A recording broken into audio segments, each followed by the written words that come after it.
नमस्कार दोस्तों, स्वागत है आप सभी का ऑनलाइन अड्डा फॉर स्टडी चैनल पे। फिर से दोस्तों आप सभी के बीच हाजिर हूं 69,000 को लेकर। इस वीडियो में दोस्तों बात करेंगे 36,661 की चयन सूची के बारे में। यहाँ पे 611 लिखा है, परेशान मत होना, मैं इसको बदलाव कर दूंगा।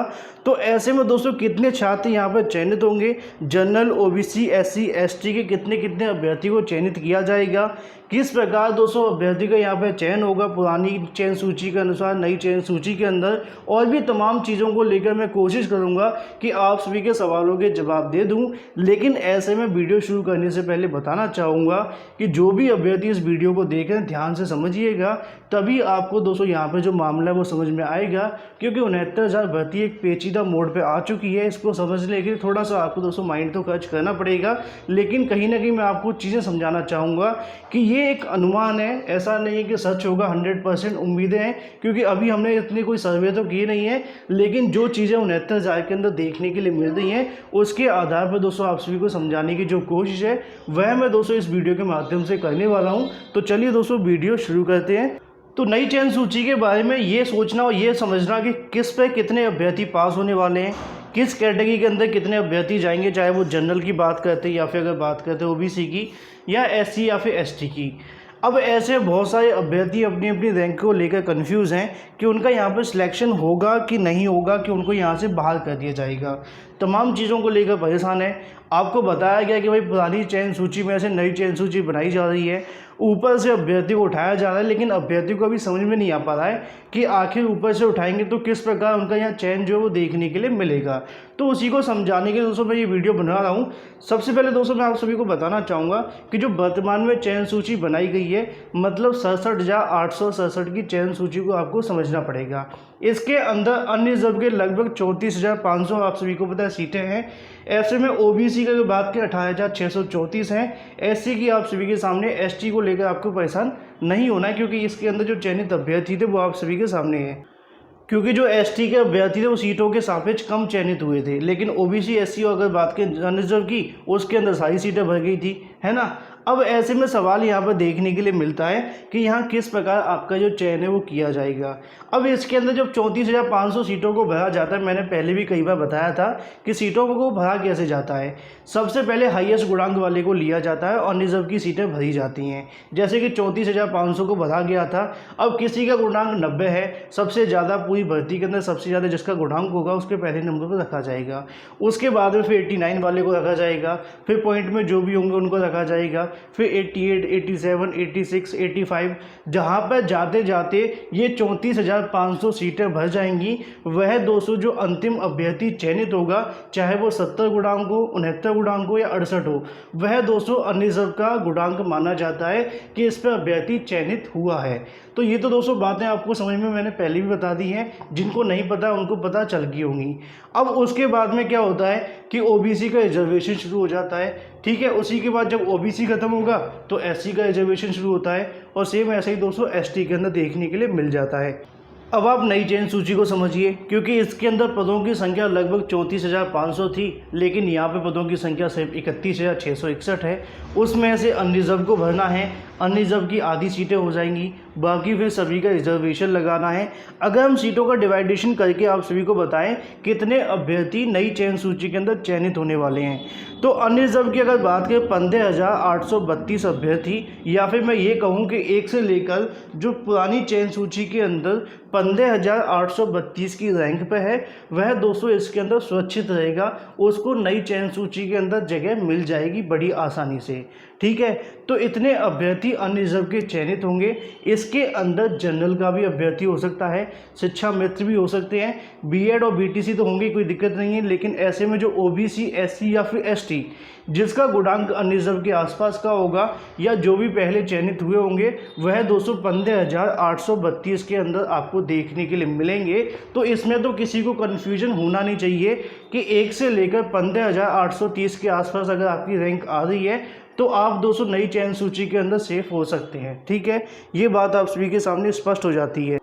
अब ऐसे में एक सवाल यहाँ पे और देखने के लिए मिलता है कि अगर हम बात करें 15,832 या 830 से लेकर 34,500 के बीच में जो भी जनरल कैंडिडेट आते हैं, मतलब सामान्य वर्ग के जो अभ्यर्थी हैं, जो 200 उस कैटेगरी से रिलेट करते हैं, वह 200 फर्स्ट चयन सूची के अंदर शामिल नहीं हो पाएंगे। ठीक है, जो 15,000 के आसपास, उसके नीचे 15,830 के अंडर में है, उसका यहाँ सिलेक्शन फर्स्ट लिस्ट के अंदर हो सकता है। मैं बताना चाहूँगा कि एक तरीके से अनुमान के तौर पर आपको बताया जा रहा है, क्योंकि जैसा कि आपको पता है कट ऑफ को निर्धारण करने के लिए बहुत लंबा 200 विश्लेषण देखने के लिए मिलता है। अब सडनली सरकार की तरफ से 31,000 सीटों में भर्ती कराने के बारे में बोला गया है, तो बहुत सारी चीज़ें यहाँ पर देखनी पड़ रही हैं, उसके आधार पर आपको बताया जा रहा है। तो आप लोग चीज़ों को समझेंगे तो आपको समझ में आ जाएगा। तो 15,830 के बाद में जितने भी जनरल कैंडिडेट बाहर हो जाएंगे। ठीक है, अब आप उनको निकाल दो, कितनी भी संख्या उनकी हो सकती है। अब उसके बाद में रिजर्वेशन स्टार्ट हो जाएगा। रिजर्वेशन का मतलब है कि जो ओबीसी का रिजर्वेशन 27% आपको देखने के लिए मिलेगा, लगभग 8,548 आपको देखने के लिए मिलने वाला है। अब ऐसे में आप सभी को ये भी पता है 69,000 के अंदर लगभग 67,867 चयनित हुए थे, जिसमें अगर बात करें ओबीसी के चयनितों की संख्या लगभग 31,000 के आसपास है ना। अब ऐसे में आपको पता है कि जो सीटों की संख्या थी 28,500 के आसपास थी। थोड़ा अनुमान के तौर पे आपको लेकर के चल रहा हूँ, जिससे कि समय खराब नहीं होगा, क्योंकि सीटों की संख्या 28,634 थी। अब ऐसे में पास होने वालों की संख्या 31,000 से ज़्यादा थी। अब यहाँ पे आप सभी को ये भी पता है कि अगर हम बात करें 1 से लेकर 15 तक, जो भी ओबीसी होगा, एससी होगा या फिर एसटी का अभ्यर्थी होगा या शिक्षा मित्र होगा, वो तो सेफ हो जाएगा। मतलब 1 से लेकर 15,830 तक। अब उसके बाद में 15 से लेकर 34,500 तक, मतलब 34,500 के बीच में जो भी ओबीसी एससी अभ्यर्थी आता है, उसके लिए भी 200 फर्स्ट लिस्ट के अंदर जगह बनने की प्रबल संभावना है। मैं आपको फिर भी संभावना कहना चाहूँगा, क्योंकि कट ऑफ को लेकर जैसा कि आपको पता बड़ा 200 अध्ययन करना पड़ता है, तभी आप सभी को बताई जाती है। तो ऐसे में 15,830 से लेकर अगर हम बात करें लगभग 200 आप सभी 34,500 के बीच में जो भी ओबीसी अभ्यर्थी आते हैं, वह फर्स्ट लिस्ट के अंदर 200 यहाँ पर चयनित हो जाएंगे। रैंक आप सभी देख सकते हैं, आपका जो सीरियल नंबर लिखा हुआ है वही 200 आपकी रैंक है। तो ऐसे में जो अभ्यर्थी इसके अंडर देखने के लिए मिलेंगे, उनका चयन हो जाएगा। मैं आपको एक और चीज़ बताना चाहूँगा, लगभग 12,500 के आसपास ऐसे अभ्यर्थी हैं जो कि ओबीसी के ओवरलैपिंग करके अनरिजर्व की सीट पर चयनित हुए थे। ठीक है, अब ऐसे में लगभग 12,500 अभ्यर्थियों को मैं आप सभी को बताना चाहूँगा ओवरलैपिंग करके कहीं ना कहीं ऐसी उम्मीद है कि 4 या 5,000 ओबीसी के अभ्यर्थी ऐसे होंगे जो कि 15,000 तक की रैंक के अंदर चयनित हो गए होंगे। ठीक है, बाकी जो ओबीसी के अभ्यर्थी बचेंगे 15,830 से लेकर 34,500 के बीच में रह गए होंगे। तो उनके लिए संभावना है कि लगभग आप सभी के सामने जो सीटें बच रही हैं 15,830 के बाद में 34,500 या फिर अगर मैं कहना चाहूँगा 35,000 तक भी जो ओबीसी 200 अपनी रैंक को लेकर के बैठे हैं, उनकी उम्मीदें अभी बाकी हैं। फर्स्ट लिस्ट के अंदर वो लोग चयनित हो सकते हैं, एक अनुमान के तौर पर मैं आप सभी को समझाना चाह रहा हूँ। तो मुझे उम्मीद है कि अनरिजर्व को लेकर आप समझ चुके हैं, चाहे ओबीसी एससी या जो जनरल का अभ्यर्थी है वो तो 1 से लेकर 15 के बीच में सेफ है अगर वो है तो। लेकिन ऐसे में जो ओबीसी का अभ्यर्थी है उसके लिए मैंने आपको बताया कि 15,830 से लेकर 3400 के बीच में अगर वो होगा, 35,000 के बीच में होगा, तो उसका यहाँ पर 200 सिलेक्शन फर्स्ट लिस्ट के अंदर होने की प्रबल संभावना है। ये 200 आप समझ सकते हैं। अब सवाल देखने के लिए मिलता है एससी वाले अभ्यर्थियों के लिए। तो जैसा कि 200 कुछ अभ्यर्थी एससी के ऐसे भी होंगे जो कि आपको पता है कि 1 से लेकर 15,000 के बीच में आएंगे, और कुछ ऐसे भी होंगे जो 215,000 से लेकर 34,500 के बीच में भी आएंगे। तो ऐसे में वो अभ्यर्थी भी 200 इसके अंदर चयनित हो जाएंगे, उनके लिए भी 200 फर्स्ट लिस्ट के अंदर आने की प्रबल संभावना यहाँ पर देखने के लिए मिलेगी, और वो लोग भी यहाँ पर चयनित हो सकते हैं अगर उनकी रैंक यहाँ पर बन रही है तो। ठीक है, आप लोग अपनी रैंक को एक बार मिला लीजिएगा, जिससे कि आपको चीज़ें स्पष्ट हो जाएंगी। अब यहाँ पे सवाल देखने के लिए मिलता है कि एससी के कितने अभ्यर्थी चयनित होंगे, क्योंकि यहाँ पे जो सीटों की संख्या आपको देखने के लिए मिलेगी 6,648 अभ्यर्थी चयनित किए जाएंगे, क्योंकि पिछली सूची के अंदर इस सूची के अंदर काफ़ी बदलाव है, सीटों की संख्या कम है। अब ऐसे में वो अभ्यर्थी परेशान मत होना जिनको लगता है कि सर हमारी रैंक इसके अंदर नहीं है तो हमारा क्या होगा, क्योंकि 31,000 के अंदर जितने अभ्यर्थी हो सकते हैं मैक्सिमम मैंने आप सभी को बताने की कोशिश की है। लेकिन अभी मैं 200 गुणांक को लेकर नहीं बताऊंगा कि कितना गुणांक रह सकता है, क्योंकि इसके बारे में 200 में कहीं ना कहीं कन्फर्म करके हर एक चीज़ को 200 एनालाइज करके आप सभी के सामने लाने की कोशिश करूँगा। अगर सब कुछ ठीक रहता है तो आज या फिर दोस्तों कल भी हो सकता है, क्योंकि आप सभी को पता है गुणांक बताना थोड़ा सा मुश्किल है इस समय के अंदर, क्योंकि हर एक चीज़ को यहाँ पे दोस्तों एनालाइज किया जा रहा है। तो ऐसे में एससी को लेकर मुझे ऐसी उम्मीद है गुणांक के बारे में, क्योंकि यहाँ पे मैं ज़्यादा इनको पजल ना करते हुए मुझे उम्मीद है कि यहाँ सीटों की संख्या दोस्तों आप सभी के लिए कम है, चयनितों की संख्या भी दोस्तों आपकी जो कम है। तो ऐसे में मुझे लगता है कि जो एससी के अभ्यर्थी होंगे वो 65 गुणांक से जो ऊपर होंगे उनका इसके अंदर चयनित होने की संभावनाएं बढ़ जाएंगी। मैं फिर कहना चाहूँगा किसी भी अभ्यर्थी के लिए, चाहे वो अनरिजर्व का है, चाहे वो ओबीसी का है या एससी का है, ये एक अनुमान के तौर पर आपको समझाने की कोशिश की है, क्योंकि लगातार अभ्यर्थी अपने गुणांक को लेकर, अपनी रैंक को लेकर कहीं ना कहीं परेशान है। इसको लेकर बार बार कमेंट कर रहे हैं, उनको लगता है कि सर हम इसके अंदर हैं कि नहीं है, बाहर जाएंगे। तो मैं आप सभी को बताना चाहूँगा जब तक फाइनल लिस्ट नहीं आ जाती तब तक आप लोग इंतजार करिएगा। उम्मीद करता हूँ कि गुणांक को लेकर अलग से वीडियो बनाकर आप सभी को सारी चीज़ों को समझा दूंगा, क्योंकि उसके अंदर और भी कई पॉइंटों को यहाँ पर रखना है कि सरकार की तरफ से क्या क्या चीज़ें दोस्तों यहाँ पर रखी जा रही हैं। तो ऐसे में दोस्तों मैंने आप सभी को यहाँ पर समझाया, मुझे उम्मीद है कि आपको समझ में आ चुका होगा।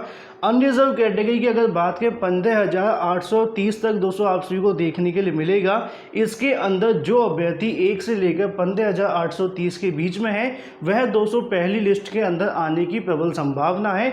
ये दोस्तों आप सभी के सामने होगा, चाहे वो शिक्षा मित्र है, ओबीसी, एससी या फिर एसटी हो। ठीक है, एसटी के लिए मैंने इसलिए नहीं बताया क्योंकि सीटों की संख्या आपको पता है यहाँ पे 600 के आसपास 630 है। अगर चयनित की संख्या की बात करें 245 हैं, तो वो फर्स्ट लिस्ट के अंदर आ जाएंगे, उनको परेशान होने की आवश्यकता नहीं है। अब ऐसे में दोस्तों आप सभी को पता हॉरिजॉन्टल आरक्षण भी आपको इसके अंदर भी देखने के लिए मिलेगा। तो तमाम चीज़ें हैं, इस वजह से दोस्तों मैं अभी यहाँ पे गुणांक को लेकर डिस्कशन नहीं कर रहा हूँ। तो ऐसे में ओबीसी की अगर बात करें 8,548 अभ्यर्थी वर्तमान चयन सूची के अंदर चयनित किए जाएंगे, जो कि नई आने वाली है। पुरानी वाली के अंदर आप सभी को पता है 28,634 है। तो ऐसे अभ्यर्थी द्वारा दोस्तों यहाँ भरा जाएगा। उसी प्रकार जैसा कि मैंने आपको एससी में बताया कि जो अभ्यर्थी 65 गुणांक पर है, एससी अभ्यर्थी है, तो उसको यहाँ पर चयनित होने की संभावना बढ़ जाएंगी। ऐसी चीज़ें दोस्तों आपसे मान करके चलिए, क्योंकि आज यहाँ पे सरकार की तरफ से कोई आधिकारिक विज्ञप्ति तो जारी नहीं की गई है, लेकिन जो जानकारी मिली है उसके आधार पर मैंने आप सभी को समझा दिया है।